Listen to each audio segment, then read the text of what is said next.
the Sports Coaching Podcast with Sam Holmshaw.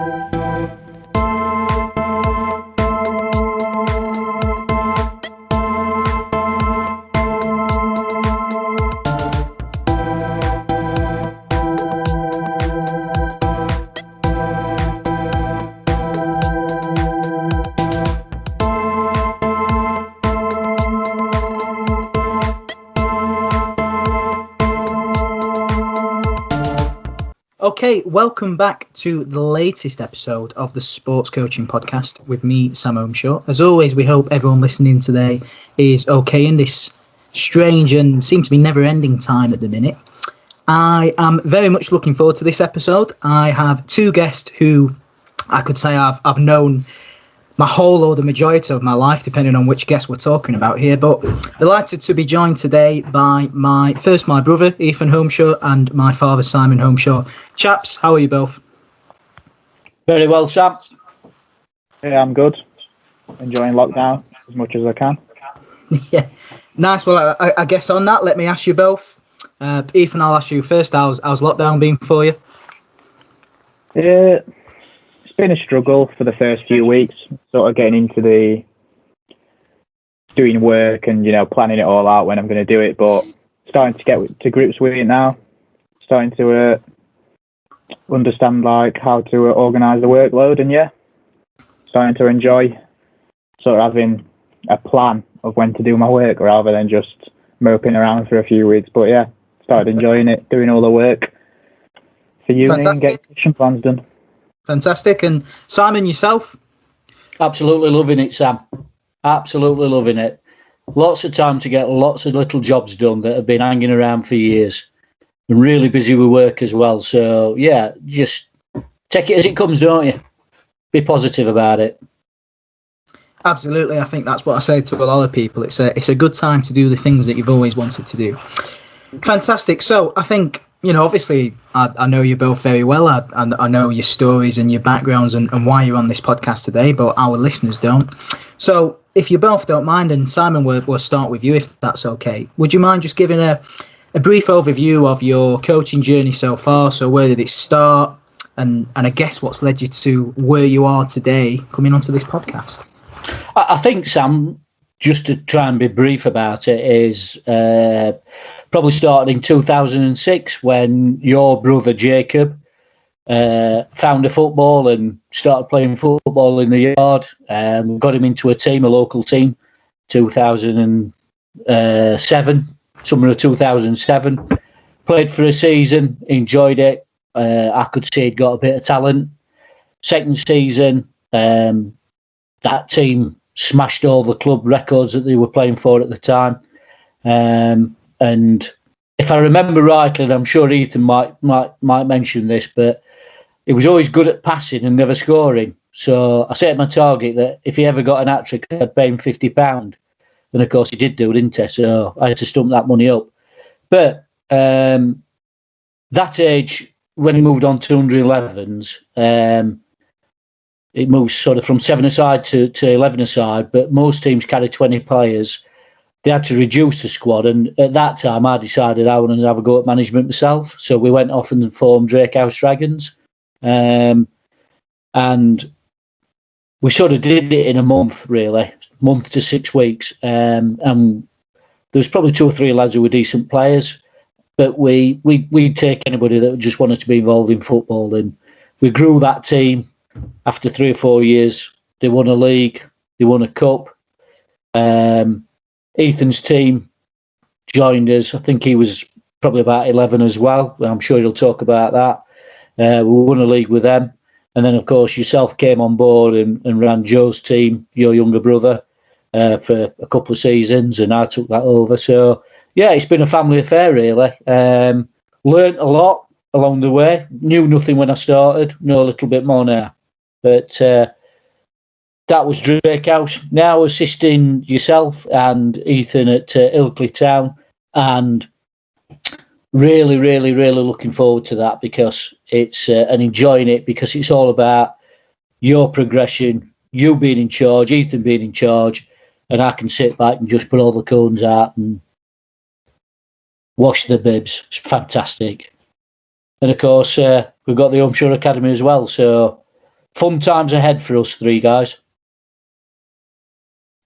Yeah, absolutely. And I think probably don't give yourself the full story, enough credit really. The remarkable job you did at Drake House. I certainly saw a lot of it when I was, coming and watching my brother Jacob, watching Ethan, coaching Jacob, even coaching the youngest brother Joseph. But Simon, you won 2 league titles, you won a cup, which many would say, well, wow, he must have been a good manager. But I know you certainly wouldn't say that was your biggest success, coaching Drake House and what Drake House was all about. So, I guess what was your biggest success in working with all them boys you did over that 10, 11, 12-year period? What do you look back on and think was a really, something you're really proud of? That's a good question, that, Sam. And if I'm going to be honest with you, I think probably the proudest moments is, when I've been out with you guys or I've been out with my friends and I've been socialising down Sheffield, and I bumped into a couple of these guys that I used to coach that, are now in the 20s. They've come up and give me a big hug and thank me for what I've done and talked about good times that they've had. That we have a neighbour who lives 4 doors down. Don't see him often, but saw him last year. He played in the cup winning team, and he left us the following season with his friend to play further up the league. And he said to me last year when I saw him when I was walking the dogs, man, that season was the best season of football I've ever played. And if you ever think about running a men's team, I'll come and play for you. And that sounds daft because he's not winning a cup, but you've got a responsibility when you're coaching and you're changing people's lives, hopefully for the better. And when you've made a lasting impression like that, they remember the good times, and that's what coaching's all about for me. Yeah, I mean, that's really interesting, actually, because I think a lot of people think either as coaches, if they are a coach, or people sort of looking into what the coach's role is about, they always seem to think it's about winning. And, I never was lucky enough to play under you, Simon, but I did, train under you quite a few times. I always had the opportunity to train with Jacob's team. And, when I was 14 and actually went to a junior football club myself, which that particular coaching setup was all tailored about winning, I hated it. I think you were certainly the best football coach I'd ever worked under. I'd worked under quite a lot. So, I suppose how important is it that, particularly when we think about youth development, but even now when, your role at Ilkley Town, is everything tailored about winning? Should winning always be the focus? I suppose people might look at you and think, well, he's won 2 league titles, so there must have been some element of wanting to win. Or is there a bigger picture there behind working with, these youngsters and actually working with how can we improve them as people, forgetting the player aspects as such?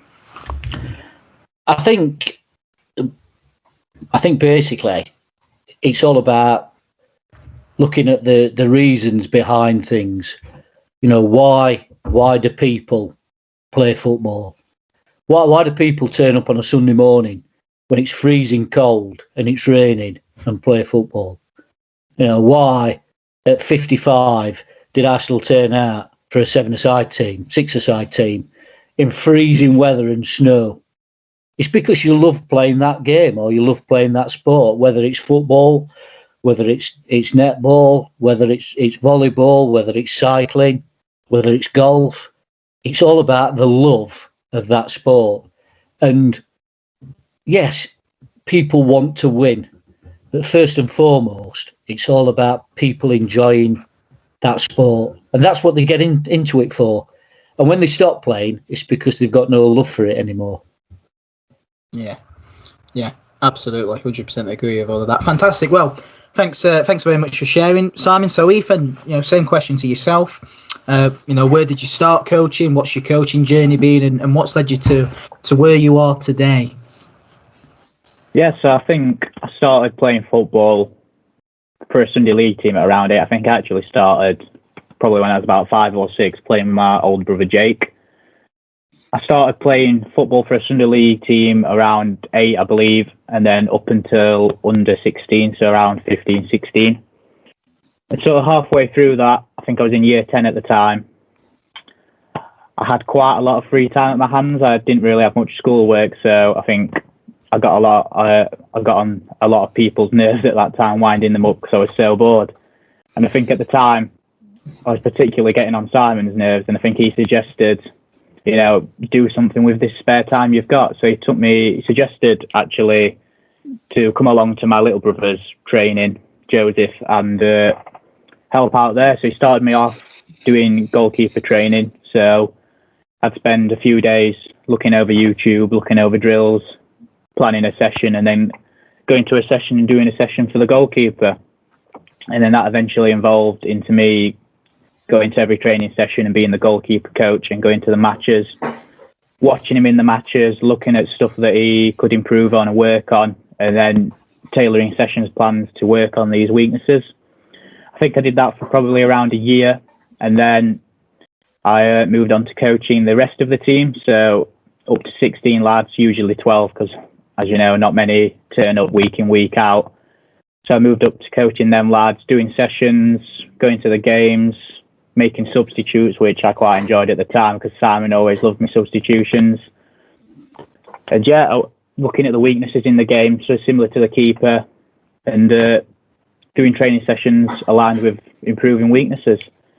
And I think a big part of that, which I think back and I struggled with at the time, but looking back now, I'm really glad I did, was presentation nights. So at the end of the year, we'd stand up, just like any other Sunday League club, and talk a bit about each lad and give awards out in front of, a room of adults and family members, so probably up to 100 people. That gave me, at the time, completing that and doing it well, a lot of confidence. I think I started doing that until around 2019, so I started playing football along it. So I stopped actually playing football at around the age of 14, 15. I then got back into it during my sixth form years. Played for around a year and lost love of that. So I obviously stopped coaching while I was playing, went back into coaching with Simon for 3 months alongside another coach called Ben Talbot. Did that up until 2019, and then obviously at the start of 2019 I started uni at Leeds Beckett. So I'm currently in my second year studying sports coaching at Leeds Beckett. So I obviously had to leave Sheffield, leave my role in coaching. And for the first year at uni, I didn't really do much coaching, to be honest, if any. I think I wanted to focus on getting into the course, understanding what I've got to do for the course, the time I've got to give up. And yeah, I really enjoyed the first year, getting introduced to the modules, sort of the different ideas, increasing my knowledge. And yeah, coming up after the first year, I think around August and July, towards the end of lockdown, Sam proposed the role of assistant manager at Old Sense and joining him in his venture of becoming a women's first team manager. So that was a very new experience for me, sort of at the age of 19, going to coach women from various different backgrounds and, a lot of different ages. It was daunting, but I think everything leading up from that, from Drake Dragon, sort of prepared me for that. And I'd say I probably wasn't very nervous for that. And yeah, it's been a really good experience. Really enjoyed that. Enjoyed sort of the new experiences it provided. Enjoyed sort of looking at a game model and tailoring my coaching as well as my sessions to this game model. So yeah, I did that from August 2020 up until December 2020, and then Sam got offered the role at Ilkley of the women's first team manager, and obviously offered me the role as assistant manager. So yeah, it was whether I wanted to do the managing at Sense or go to Ilkley, but in the end I decided to go to Ilkley. So it's probably a step up, and it's sort of a blank canvas for me and Sam to introduce a game model and coach in the way we want to coach. I think definitely at Sense, it was a big learning experience for me and Sam. It sort of introduced us into the world of women's football. So now going to Ilkley, I think we're definitely ready to hit the ground running, implement our coaching and our game models, and yeah, very excited for the future at Ilkley. Absolutely, yeah. I mean, 100% agree with that last little bit of your introduction there. I mean, my first question would be, and obviously, started assisting at 14, 15, now still only 19, and I think a lot of people would probably ask you, well, you're 19, obviously still in your youth. Do you prefer coaching over playing now? Because I know you've not played for a number of years. I think you were 17, weren't you? 16, 17. So do you actually prefer coaching? You know, does that fulfill you, if you like, rather than playing football? Obviously, you had a very long junior football career that, you know, I certainly had. I only played junior football for 2 seasons. So, you know, would that be fair to say? It's a good question, actually. I think I really do enjoy coaching, but I do enjoy playing as well. I think definitely when I'm coaching and I'm watching people play football, I definitely come to that realisation that I do miss it. But I think for me, it's about, when you're playing football, it's about playing with your mates and enjoying it. It's not so much playing because I want to be better or playing because I want to get to an elite level. It's playing with your mates. And I think probably towards when I played at sixth form, I probably enjoyed the team, not knowing anyone, and I didn't really have that elements of playing with your mates. And I think for me, coaching probably just, I quite enjoy having a participant come to you and then working on their personal development and, you know, seeing like them improve technically and tactically, but also improve as a person. So I think definitely I would say I probably prefer coaching over playing, but it is a close one. I do like playing as well. Yeah. Yeah, I mean that's really interesting because, you know, and I'm not saying this because I'm your brother, obviously, but you were, you know, an unbelievable player, really. I had the enjoyment of coaching you for a couple of years, you know, and that's interesting actually hearing that, you know, for you now it is more about fun. You know, when I think about myself and the reason why I coach is that I knew I wasn't good enough to probably play at a level where I wanted to play. So my aim is to coach at a level where I want to get to now, you know, try and get to that excellence level. So yeah, that's really fascinating to hear, and actually the first time I've ever heard that. So yeah, really interesting. And I think my last question for you, Ethan, would be, again, we've mentioned your age, only 19. So, you know, at 19, you're thrown into the role of an assistant manager at an amateur women's club. You know, there was several players that were same age as you, maybe. I think there were about 7 players. Everyone else is older than you. We've got players there in the mid-20s, mid-30s, in the 30s, you know, even late 40s. I think we had one player who was actually 50. How was that for you, being 19? Was that a problem? Did it cause any challenges? Did you, you know, personally find it challenging yourself? I'd be really interested to hear your insight into that. As I say, coming up to it, when you asked me, and then coming up to the first training session, it was a daunting thought that I'd be coaching people older than me and also coaching women, which I'd never coached before. But I think the experiences I've had, especially presenting in front of rooms of people and coaching from the age of 14, and I think you both wouldn't disagree with me when I say I'm quite a confident person and I do quite like socialising. I am quite good at talking with people. So I'd say it was daunting, but I wouldn't say I was really nervous or worried about going into the role. In terms of my age, I think definitely did provide a challenging sort of scenarios at times where, you know, participants would look at you sort of at the age of 20s, 30s and think, well, why should I listen to this 19-year-old? He's only 19. Surely I've got more life experiences than him. Surely I know more.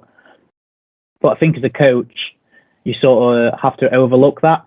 So it's never really something I gave a lot of thought to. Even if I got remarks, I wouldn't really think too much about it. I just, you know, carry on doing my coaching, doing what I do best. And just think eventually over time you do gain the respect of them and they do, oh, he does know what he's on about, through your coaching, showing them what you're made of. So yeah, I think definitely it was a problem to begin with, but I think it would be a problem for most people, to be honest. And it's just about sort of putting your head down, getting on with your coaching and showing them, you know, age is only a number. I'm a good coach and that's all that matters. Yeah, absolutely. Yeah, very interesting background. Thank you very much for sharing. And I think, chaps, just to finish on this introduction segment, a brief word on the Holmshaw Academy. You know, I think people obviously know I'm involved in it, probably our listeners, but, you know, if you know, and I guess whoever wants to, please go through. But what is the Holmshaw Academy? What are we about? What are we trying to achieve? If you just don't mind giving a bit of a brief run through on the company, we're very excited to start over the next couple of months. Yeah, I think I'll start if that's okay, Simon.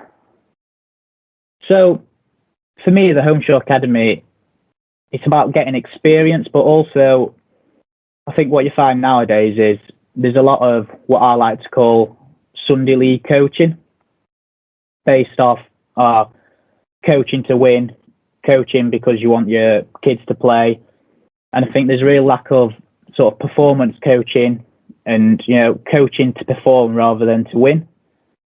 So what I always find in coaching, there's a lot of people who coach as a result orientated, focused on winning over performing.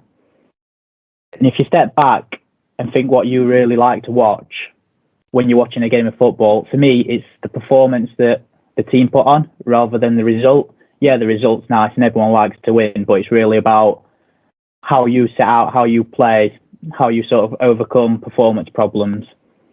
So yeah, I think definitely for the academy is an aim of me and Simon providing performance coaching. And then also alongside this, personally for me, I'm currently at uni doing a module called Sport Curriculum, which is where you figure out the internal logic of the sport, you come up with performance problems, you then come up with a mental model to battle them performance problems, you then come up with a target performance model or a game model, and then you devise session outcomes based on that model and sessions then based off them outcomes. So for me, coming to the Holmshaw Academy, I'm currently planning and designing the session plans based on the game model. So it really aligns with what I'm currently doing at uni, and I have found out that it's really helped me coming to do assessments. But yeah, I think it's just about, for me and Sam in particular, we're sort of academic coaches, so we're research-based practitioners. So it's about bringing our research and our knowledge and our type of coaching and sort of just offering something different for everyone out there. Don't know if you've got much to add to that, Si. I think from my perspective, it's all about working with young people, whether that be boys or girls, and taking your point about coaching to win. It's all about developing them on many levels.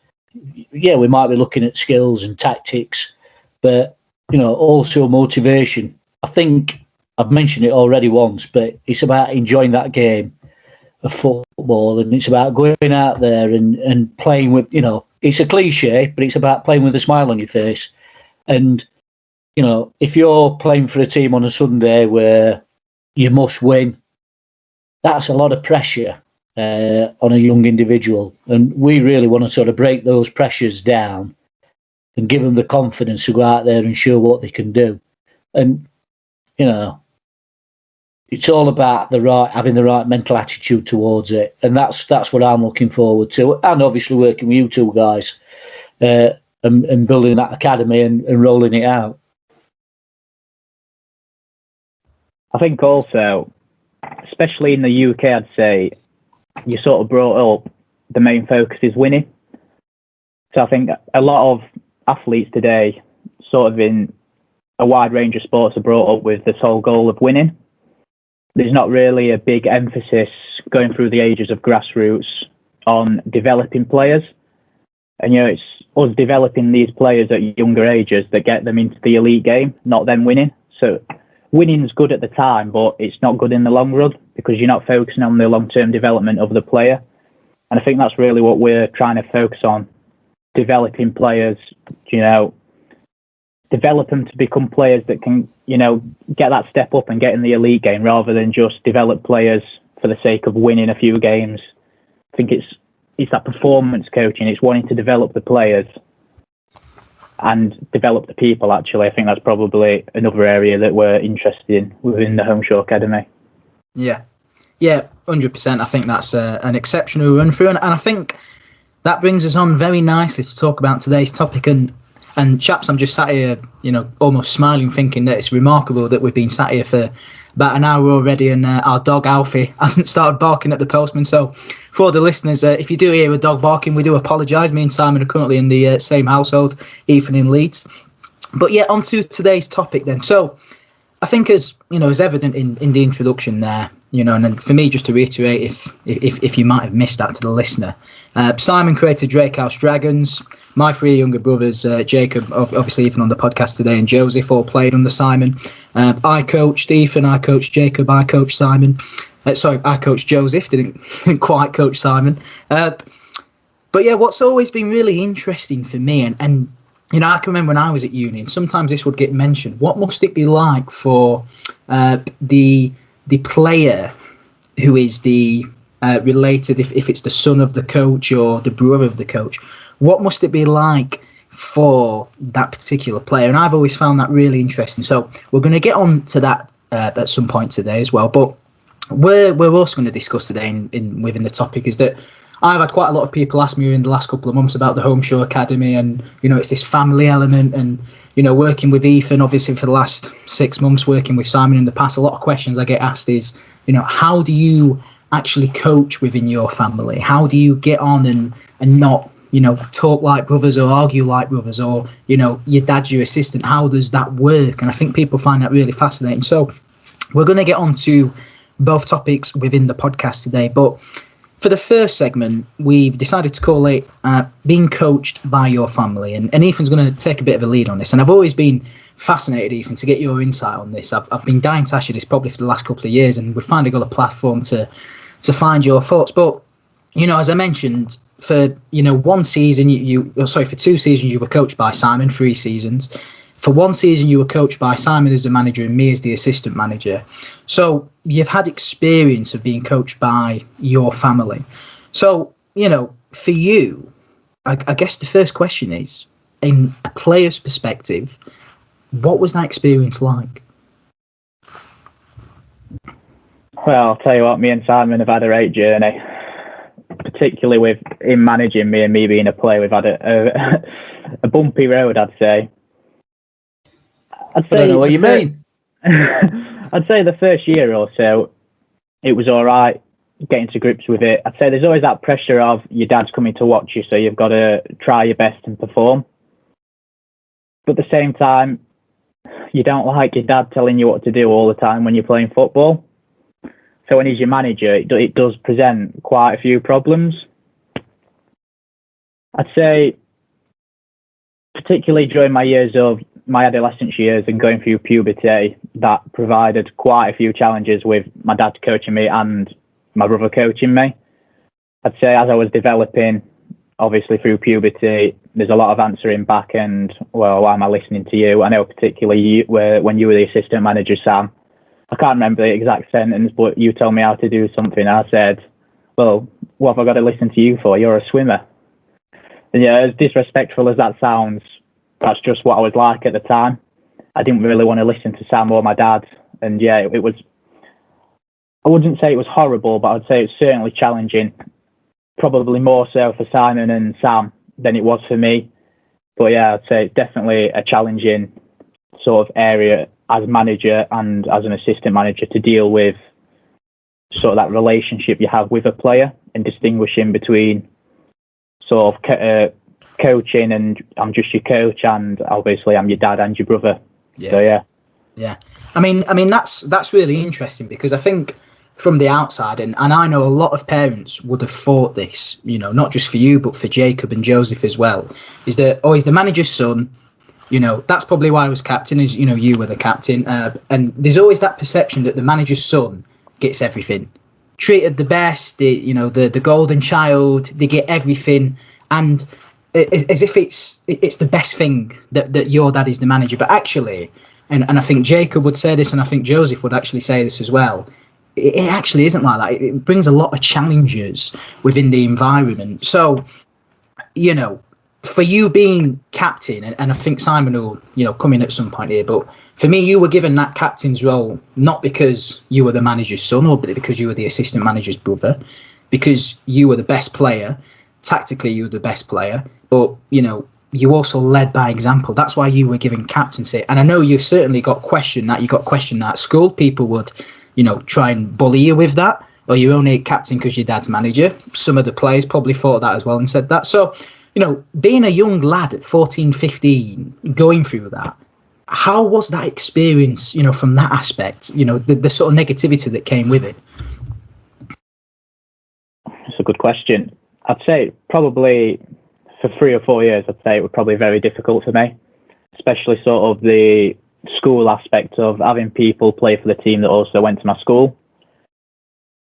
But having the captaincy was, I'd get a lot. Oh, you're only captain to your dad. Little did they know, when I got given the captaincy, my dad wasn't the manager. It was actually a guy called Daryl. So my dad did not give me the captaincy. But yeah, that presented quite a few sort of negative comments from people. Oh, you're only captain because your dad's manager.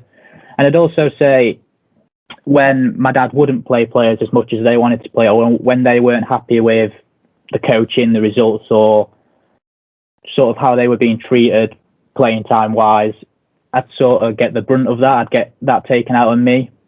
They didn't like my dad, so they don't like me. So yeah, it was definitely difficult.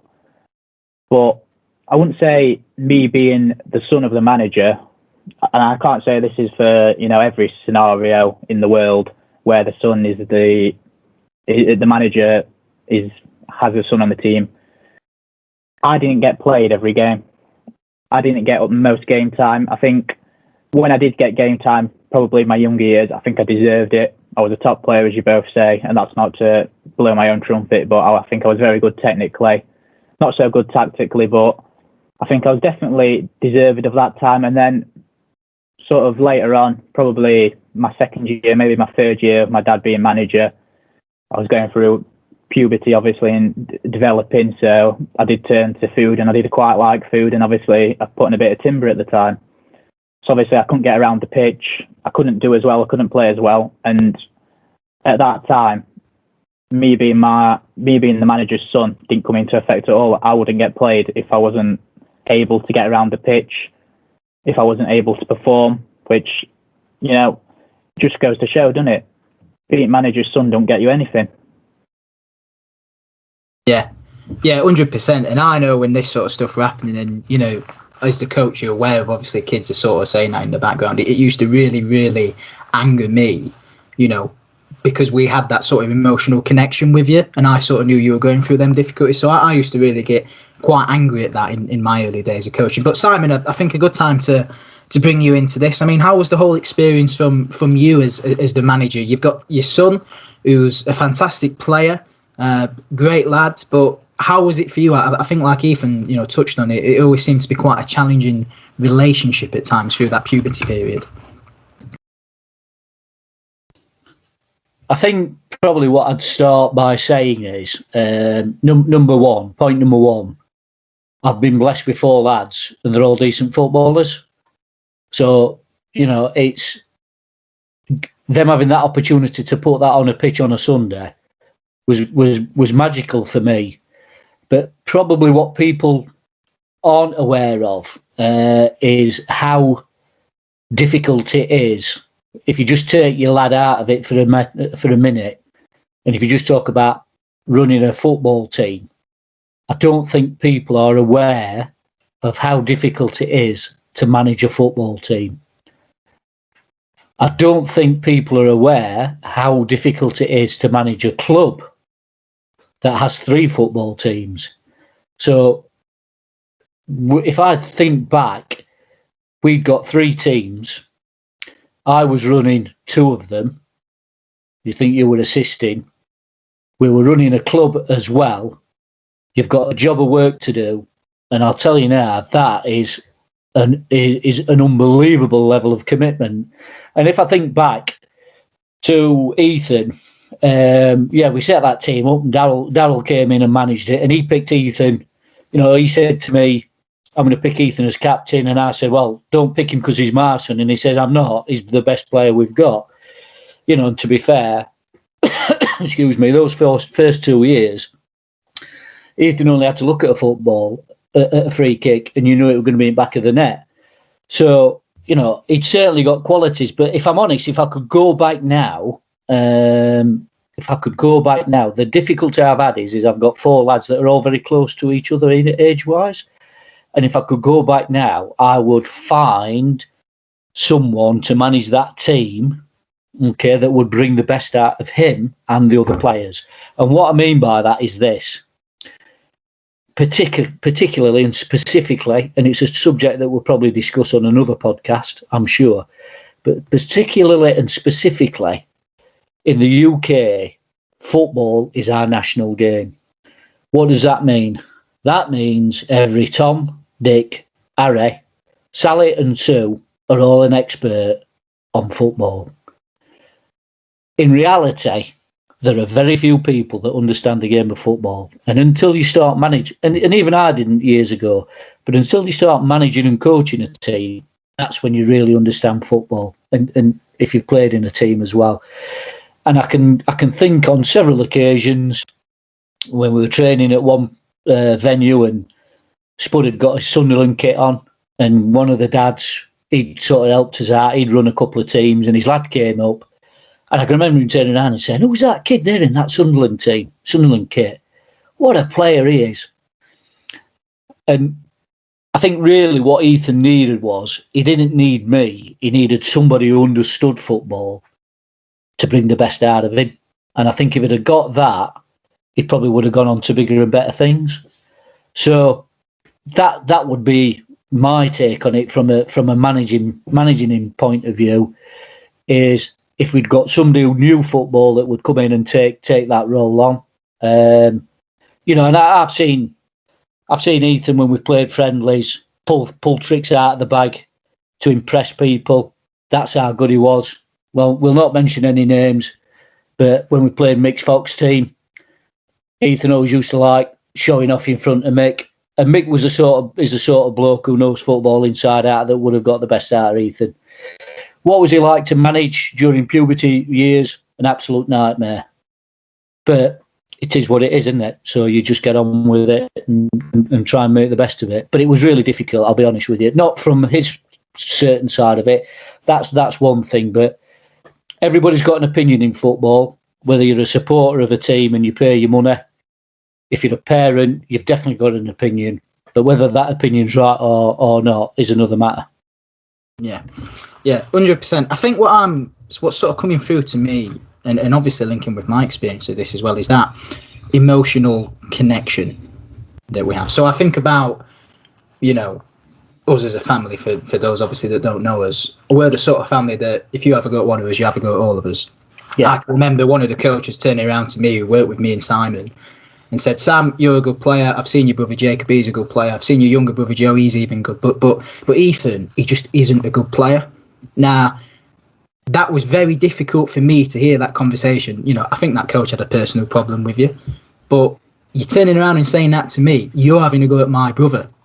And I wanted to kill him. Yeah. I was furious. Yeah. Now, you don't disrespect my brother like that. Now, but he wasn't talking to me as his brother. He was talking to me as his coach. And I always found that really difficult. I can remember at school, I had to stay on for an extra year at sixth form. And I can remember, Ethan, I'm sure you're quite happy to talk about it, but you had a couple of problems with kids, as we've mentioned. I can remember some kids walking past me in your year saying, "Ooh, Drake House, Ethan Holmshaw captain." And me looking at them and thinking, that would really affect me. That would really bother me. And I think that's something that people don't realise, the emotional connection. And I think from your perspective, Ethan, we spoke about, you mentioned that time where I came and gave you a bit of criticism and you turned around and you went, "Well, Sam, what do you know about football?" That for me was how we perceived each other. So you didn't perceive me as the coach who was giving constructive criticism. You perceived me as your older brother who's having a go at you. But actually, as you sort of grew with age, that kind of moved out. If I give the other example of Joseph, my youngest brother, when I was coaching him, there was an 8-year gap between us. Between me and you, Ethan, there's a 4-year gap. So, we'd come home and we'd be brothers and we'd mess about and lock about and do what brothers do and argue and fight and all that sort of stuff. But when we were on that pitch, I was the coach and he was the player. But that was, I think, massively differentiated because of the age gap. Whereas if you think about me and you, they weren't that age gap and we'd actually play together quite a lot. So to suddenly from you as a 14-year-old lad or 15-year-old lad, whatever you were at the time, having to just adjust and change to become, he's my coach, that must have been incredibly difficult. And, when I did come and criticise you, and Simon would as well, as we did with all players, I think for you, that must have been, you must have took it to heart. Do you know what I mean? Is there anything to expand on there? Well, firstly, just to cover the point of that coach who will not be named saying I wasn't a decent player. Little funny story is he got a Sheffield Wednesday coaching to give a coaching session, And, I think he purposely set it up so Simon sort of got a brunt of negative comments and sort of I wasn't good enough. And then at the end of the session, that coach come up to me and the rest of the players and said, he's a 30 goals a season striker. So he obviously didn't know what he was on about. But yeah, I think especially me and you, Sam, I think me and you are probably closer than I am with Jacob or Joe, which are the other two brothers. And I think Jake and Joe are probably close. So I think sort of having that closeness, it's like having a best mate and your best mate giving you some negative criticism. Sort of hurts you a bit. And if it's someone I don't know, then it's like constructive criticism, fair enough. But when it's someone you're personal with, it's like, it feels like a stabbing in the chest almost. That, someone who I'm close with thinks I'm not good enough or I'm not the best of my ability, which obviously over time, as I've matured, obviously I can differentiate now. I mean, especially within our coaching now, I don't think we have any problems sort of differentiating between our at home we're brothers and then we're at coaching or we're just two coaches. But yeah, I think definitely at the age I was going through puberty, obviously emotions are high, and so getting criticism off my brother and my dad, it's obviously going to be a problem for me. But yeah, it was very much a struggle for me to differentiate between having coaches and having my brother and my dad there. I think, as Simon said, it probably would have been a better idea to get someone in who understood me. But yeah, I think it was definitely a problem of me differentiating between sort of criticism from a coach and criticism from my brother. Yeah. I mean, that's fascinating. And I suppose the flip side of that, from you, Simon, as the manager, when you're the manager and you've got your son playing, there's already a lot of pressure from parents. We know that, coaches, we talk about all that all the time about, how, particularly in grassroots, parents can be problems. But for you as the manager, if your son is having a bad game, and I think sort of seeing you and at times Ethan might have had a bad game. I know at times our youngest brother Joe might have had a bad game. For you, I think that kind of come to you kind of felt it a lot more than you would if it were just a kid who weren't your kid. Do you know what I mean? If he were the captain but he weren't your kid and he had a bad game, you wouldn't sort of feel really emotionally connected. Whereas I think if Ethan ever had a bad game and he didn't perform well, you'd take it to heart. And it's kind of like, well, this is my son, these are my values and what I'm about. My son, for whatever reason, he's had a bad game today and these parents are watching me and judging me, and that puts a load of pressure on me. Would that be fair to say? Oh, absolutely. You've got to remember that, and I'll reiterate the point again. Until you've actually managed a team, you have absolutely no idea of what's involved and the pressures that are involved. You've got to manage your expectations of what you want to achieve. You've got to manage the expectations of the players. And you've also got to manage the expectations of the parents, or if you're in the amateur professional game, the supporters.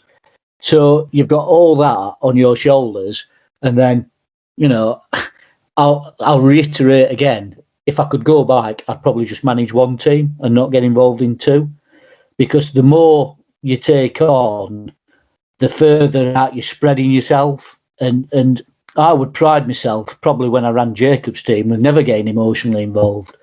But the further you spread yourself, the harder that becomes to be able to control that. Your span of control is suddenly extended, it's doubled, and if you're running 3 teams, it's tripled. And I know a lot of people, particularly in junior football, because coaches are hard to find, that, and because any coach is a willing person. They're not selfish, they're giving the time up for free. I know people that, like me, that have run 2 teams, and gone to 2 games on a Sunday, and that's a hell of a lot. That's a hell of a lot emotionally. And it's very difficult. And as I say again, you won't know. No one knows until you're actually in that hot seat and you're trying to manage everybody's expectations. So yeah, it's difficult, and sometimes it does overrun. End of the day, it's your family, and someone's having to pop it, at your child, whether that be a boy or a girl, and you're going to want to defend them. Yeah, 100%. And I think when I, eventually moved into Leeds and started coaching teams where there was none of that, family involvement. I didn't have a brother playing for the team, which I'd always had up to that point. You didn't feel as emotionally connected. You certainly didn't feel as much pressure, and anything. You just felt more relaxed. So yeah, I mean that's really fascinating. Okay, so I think that leads us on very nicely to our second segment today. So working with your family in coaching. So, as we mentioned, I was the manager of Drake House Dragons under 11s, and Simon, you were my assistant manager. Ethan, when I took the role at Centralians, you were my assistant manager. I think at Drake House, you were my goalkeeper coach as well, and at Ilkley now, we're all involved together. I'm the manager, Ethan's the assistant manager, Simon's an assistant coach. How does that work so well? Why is that not a problem? I know a lot of people ask me that all the time, how is your dad the assistant coach and he's, not undermining you? Or how do you have your brother who's your assistant manager? How are you always on the same page? So, from your perspectives, why does that work for us? I think just to use an example from, referred to football, if you've played with the same players for 3 seasons, you're going to know all the moves and the tricks that they do. You're going to be able to play off each other because you know them that well. And I think that applies to coaching as well. I think we know each other. Obviously, I think we're at that age now where we can all differentiate between, we're at home, we can have a laugh, we can, wind each other up. We're at coaching now, it's serious. We're not brothers, we're not my father, we're coaches. But I think also at the same time, we sort of are very good at eliminating the relationship we have in terms of, he's my father, he's my brother. And we're very good at keeping that sort of knowing each other so well and applying that into our coaching. So I'd say we work very well off each other, particularly me and Sam at Sense. Obviously, Si wasn't coaching with us there. I think we worked very well together. I think we knew the moves that each of us was going to do in terms of the coaching, in terms of what we were thinking tactics-wise during a game. And I think it's just that understanding of knowing each other very well. Yeah. And Simon, your perspective? Well, I'm going to throw a completely different angle onto it all. Coaching with family for me is perfection. It's absolutely outstanding, and I'll tell you for why. I've worked 20 odd years in industry, and I work for myself now. And the reason why I work for myself is I got fed up of the political meanderings in corporate life. And I'll be honest with you, wherever you are, whether you're in an organisation, whether it's work or whether it's sport, there will always be political meanderings, political manoeuvrings. When we set Drake House up back in 2009, I think it was, my nephew, your cousin, Matt, he was this first assistant manager that I had. We had somebody else as well who fell by the wayside, but Matt was absolutely superb. As a fellow co-worker, as an assistant manager, he was brilliant. He was absolutely brilliant. And he gave us 2 years, and we'd train on a Wednesday, we'd come back to our house and have fish and chips, and we'd watch Champions League football and discuss training. It was absolutely superb. He had to leave, unfortunately, because he was starting a family. And then, the person I had in after that was great for 12 or 18 months or so, but then people come in and they want to start doing their own things, and they've got their own ideas, and politics start coming in. And then I got somebody else to help me, and we were then, two's company, three's a crowd sort of thing. And as I said earlier in the earlier segment, till you're in that position and you're managing your expectations, players' expectations, parents' expectations, and then you've got coaches in, and I think we've got another 3 coaches because we've got a goalkeeper coach as well. You're having to manage their expectations. And I could just feel it getting more and more political. So for me, working with family is just, there's no politics there. We turn up, we're professional about it. Home stuff gets left at home, and when we're on the job, we're professionals, and we'll treat each other as professionals. But there's no backstabbing, there's no climbing, there's no dobbing people in it just to get well thought of. There's no politics, and for me, that's absolutely superb. And for a guy that works on his own now, I go into companies and I work with people, and I can leave the politics at the door when I leave that company because I work for myself, and I can only have politics with me. So it's fantastic. Working with family is fantastic. I think just to add on that point, within family, I think you sort of know each other's goals and aims. I think if you have other coaches who you don't really know, you get a new coach in, everyone's always going to have different motives, different aims, different goals. So unless them aims align with your fellow coaches, then there's always going to be conflict. For example, if you're an assistant manager, your aim might be to become a manager. So you're always going to want to be doing managerial stuff and stepping on the manager's toes. Whereas I think with us three, our goals align. I think me and Sam definitely want to get into the professional game, which is why we work so well together, because we've both got the same aim. I think, especially with Simon, he wants us to achieve our goals. He wants to help us develop in any way we can. So that's why we work so well together. We're all got the same goal, got the same aims. And I think that's probably, I can't remember the name off my top of my head, but the brothers who managed Huddersfield Town. I think that's probably why they work so well together, because they've got the same aims and goals and they're probably aligned in what they're doing. I was just about to say exactly the same, Ethan. I can't remember what the guy's called, the older one, but he was on Sky the other week, and Prutton was asking him about a job. I think it was the Wednesday job, and he very diplomatically said, going to a club is all about whether our goals are aligned with the club's goals. And I thought that was an excellent point. There's no good going there unless whatever that organisation is going to do is going to meet your expectations. So good point, Ethan. I agree with you. Yeah, I mean, a couple of points I picked on there. I think, Simon, your point about the political aspects is so true. I've been a manager, I've been an assistant manager of junior football clubs. I've been working with coaches I don't know.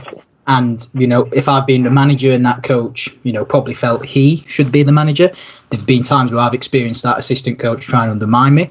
I've also been an assistant coach underneath a manager where, I suppose I was the more qualified. I was doing all the sessions. I was running the team. He was probably doing the admin stuff. The coaches looked more at me as the manager, and he found that a problem, and at times, again, would undermine me in front of their players, which to me was ridiculously disrespectful. So, when I think about why, people ask me all the time, why did you want your brother as your assistant manager? Why did you want your father involved at Ilkley Town?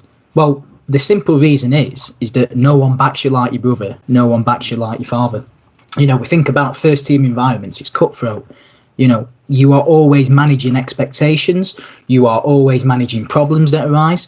You're going to get things wrong as the manager. The last thing you need is an assistant manager or an assistant coach turning around to the players and going, well, yeah, actually, I don't think Sam's very good at what he does. You need someone in that environment that backs you, even if they know what you've done is wrong. That's how these environments work. And again, I think from the people on the outside, they're not always aware of the political manoeuvring, should we say, that does happen, whether that's in junior football, amateur, semi-pro, professional. It happens all the time. So I think that's a fantastic point. And I certainly agree with when you're talking about goals there, we're very aligned. But I think as well, Ethan, I'm also very aware that you have ambitions yourself to be a first team manager. And because I'm aware of that, I can manage that. And, I think, Ilkley now giving you more of a responsibility to actually run the sessions and me just overseeing that and helping assist where I can. I don't think I could have that relationship with anyone else, particularly at this time. And you're so right. I think the other thing as well that's very important, and we were talking about the political point of people trying to undermine you.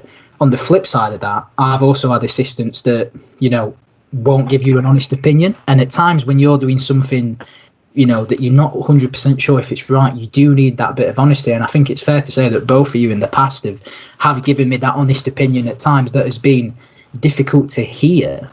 but I've needed that to then progress and get better at what I'm doing. And again, I think that's so important when we're thinking about, having your backroom staff as coaches. You need that honest opinion at times, but it's about having a balance, isn't it? Of, I'm not saying this to dig you out and try and take your role. I'm saying this to better you. So, I mean, for me, those would be my thoughts on why it works so well. I mean, I don't know if you've got anything to add to that. I think us being brothers, I'm comfortable with my ambition of wanting to be a first team manager. I think if I wasn't your brother, if someone else was your assistant manager and they had the ambition to become a first team manager, I think they'd probably shy away from sort of revealing that ambition to you because they'd be scared of how you probably perceive it. So I think being brothers definitely helps. It sort of comes back to the point of knowing each other so well and having that sort of trust in each other that we've built up, obviously, over the years of knowing each other as brothers. Because I know you so well, I'm able to tell you, I want to become a first team manager. And you trust me and right, he's not going to try and boot me out and take my place. So I think that's definitely the element of trust that is definitely a big part of our relationship when it comes to coaching. And Simon, yourself? Yeah, I think Ethan makes a good point there. It's about it's having that trust aspect, but it's the support network that you've got.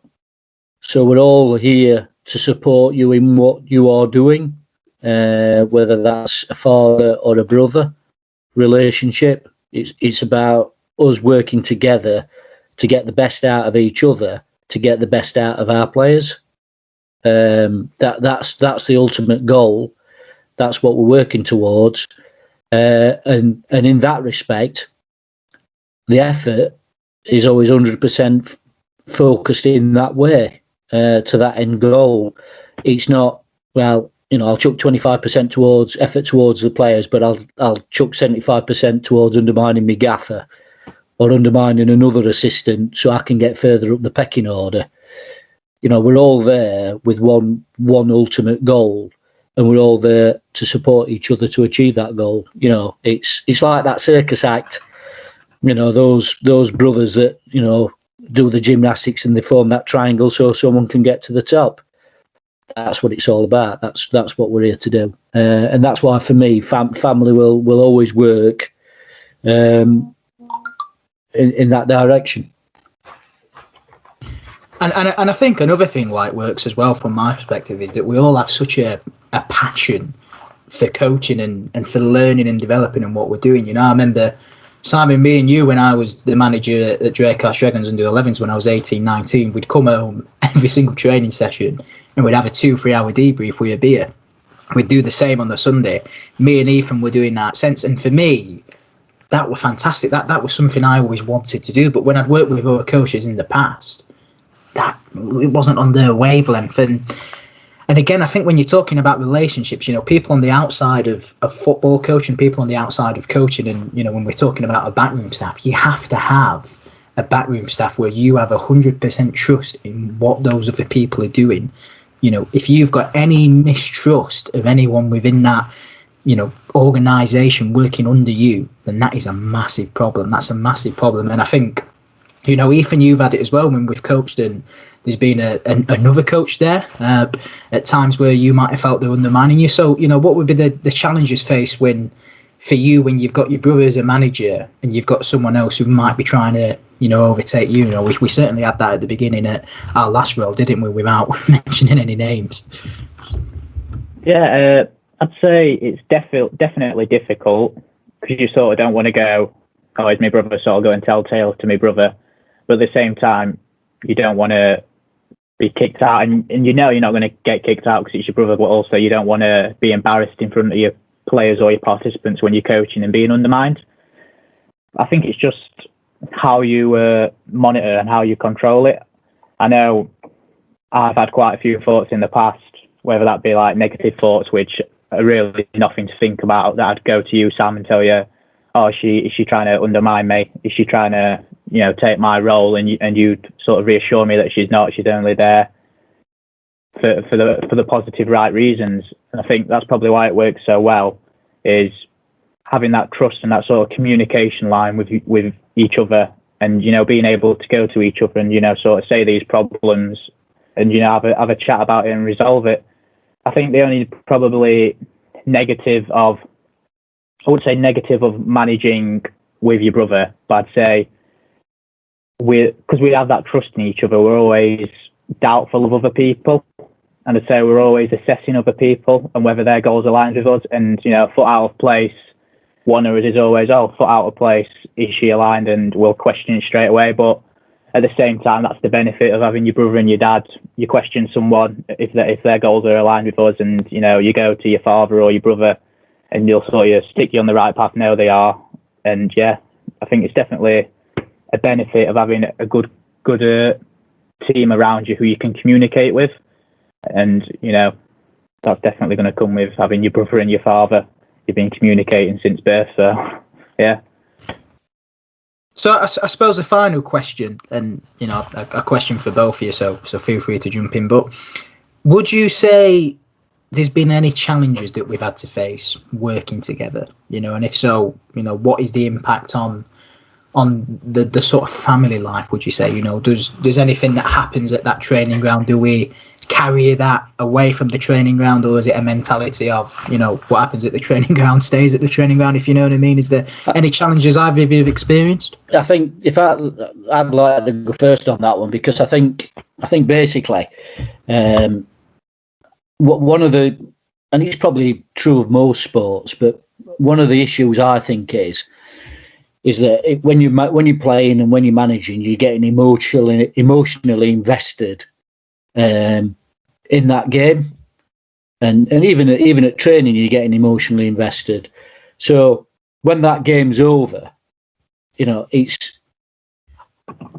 you've got opinions largely based on emotions, and I think probably where we're really good at managing that is coming away and sort of not discussing it then, or if one of us start to discuss it, is say, now let's just think about it, let's take a breath, let's give us some time for reflection, and then once we've reflected on it, we'll go back and we'll discuss it, whether that's training or whether that's a game scenario. Is managing those emotions, you know. I think that's crucial in any sport, but it's certainly crucial in football. And, you know, by and large, it offers great entertainment on Sky when you see these managers, Klopp, you know, Mourinho being interviewed straight after a game. They're emotionally charged and it's fantastic television. But I guess if you ask them, they'd really rather not come out and discuss anything after a game and just reflect on it, get their emotions in check, and then think about it. So I think that for me is a bonus point, is that we can look at each other and say, right, now, let's just throttle back, think about it, let's talk about it when we've got a clear head and we've had a chance to reflect on it.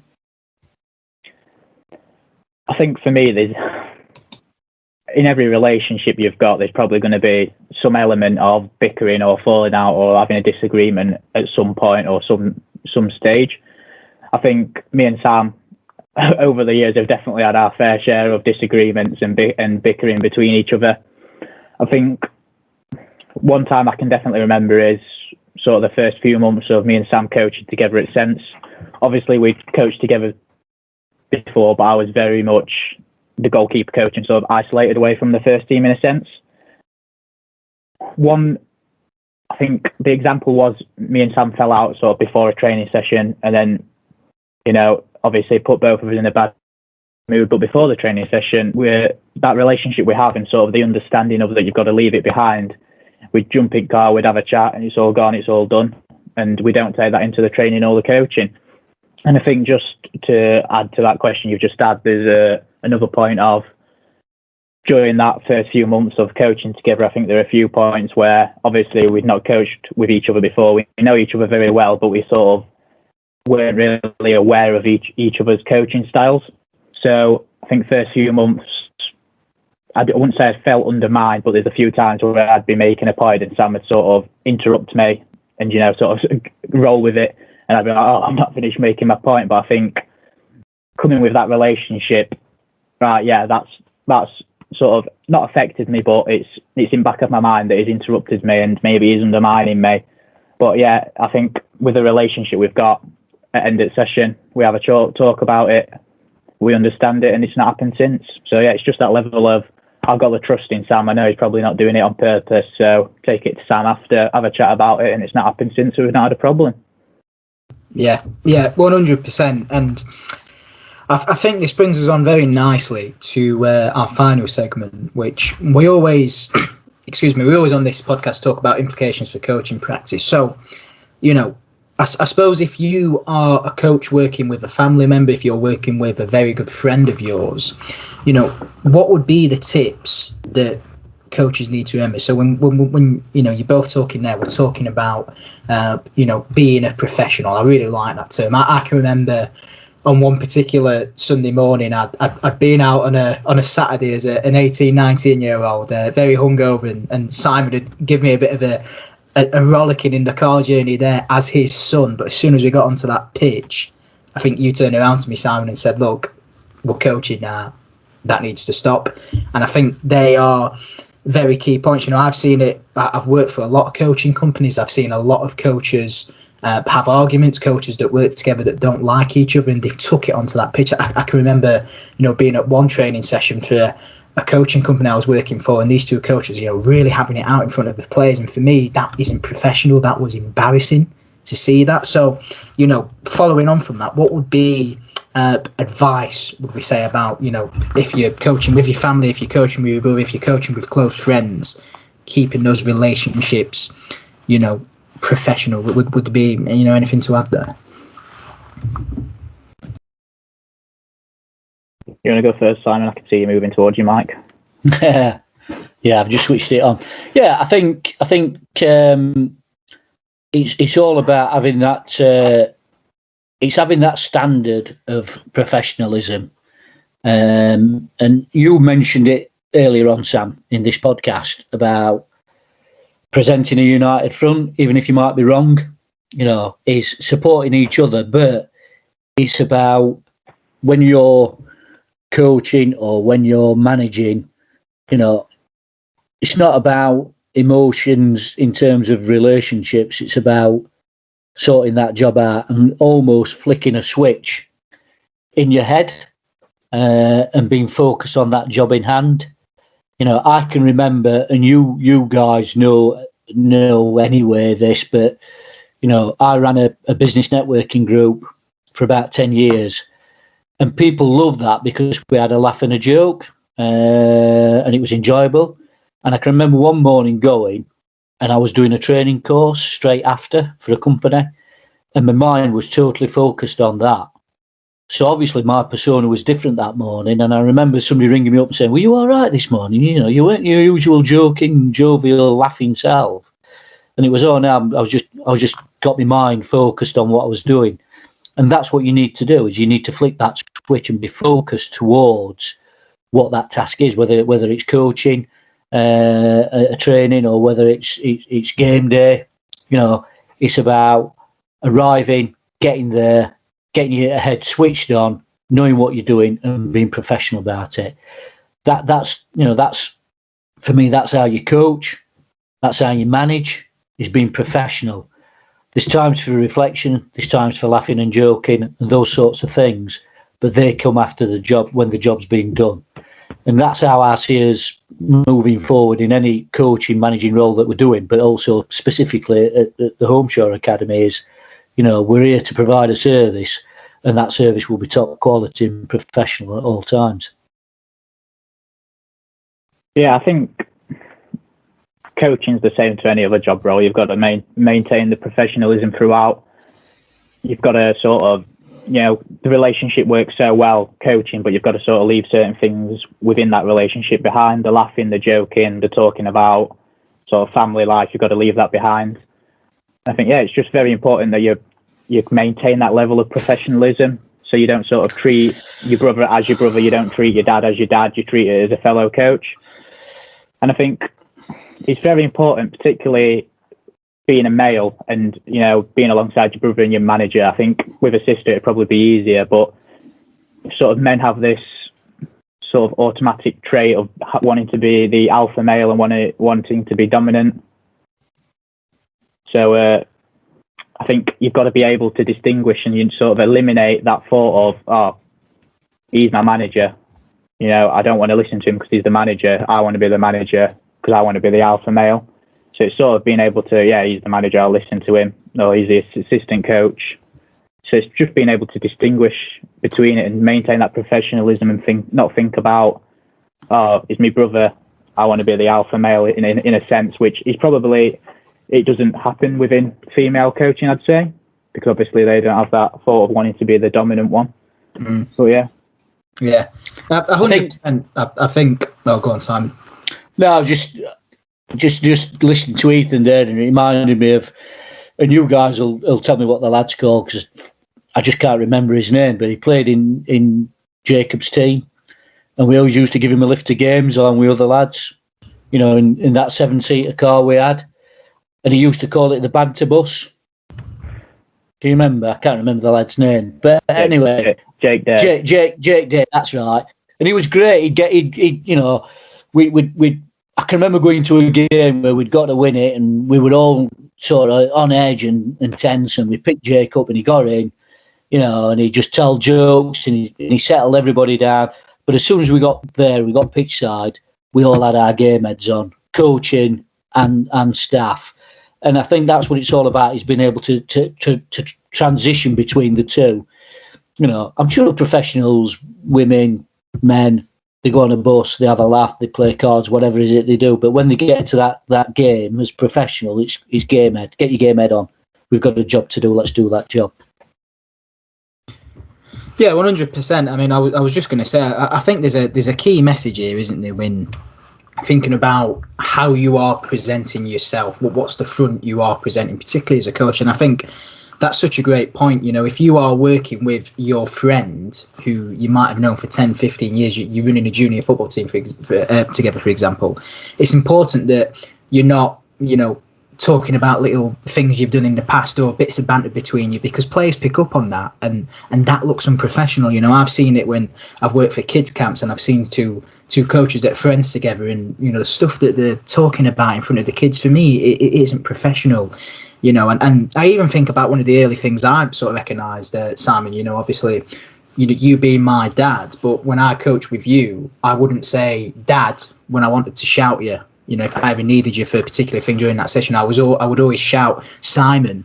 And for me, that was just, you know, being professional. And that might sound like a very minute little detail that might not matter. But for me, if I were to shout dad, it just doesn't look like I know what I'm doing. It wouldn't present me as, you know, a coach in my own right, rather than sort of being, it's Simon's son just helping out here. You know what I mean? So I think that's a key message sort of from within this chat. So, you know, are there any concluding thoughts really that either of you would want to get across, you know, just before we finish this podcast today, or are we all happy to end after a long, lovely podcast? Yeah, I think. No, go on, Ethan. Go on, Ethan. I think that's no problem. Just in terms of the working alongside, you know, people you have a relationship, it's all about communication and trust. If you have that good level of communication, you know what each other's wanting, what each other's going to do, and you have that trust, then you're not really going to come across any problems. If you don't have this trust, you don't have this communication, then it's like Sam said earlier, you're going to be, you know, squabbling and fighting, especially if you're both wanting like the manager's role, you're going to be fighting for that position. And I think that's probably why we work so well together. I mean, Sam knows the ambition, I want to be a first team manager, but he has that trust in me to go out and do my job as an assistant manager, and he very much treats the role as a joint managers. And I think that's just the trust he has in me and the communication we have. That's why it works so well. Yeah, I think what I would say is there's lots of organisations throughout the world that coin phrases like openness, honesty, and transparency, and some do that, and some just put it on letterheads because it looks good. But I think when you've got a family coaching team on and a family orientated business, you've got all those qualities anyway. We're all open with each other. We all share problems and we discuss issues. We're all honest. with each other. You know, and like you said, Sam, we all tell each other things that we might not want to hear, but we do it for the benefit of each other. And that brings with it a transparency. And I think those are three key qualities for coaching and in any job, really, moving forward. Yeah, fantastic. Well, I think that I suppose brings us to the end, really, of a very insightful listen, I would say, today. I think we've discussed the importance, you know, particularly, you know, we think about parent coaches. There's a lot of parent coaches who get involved to coach their kids. I think we've made some very important points for them to be remembered. You know, just remember what the impact on the child is. I think at times that's often forgotten in coaching.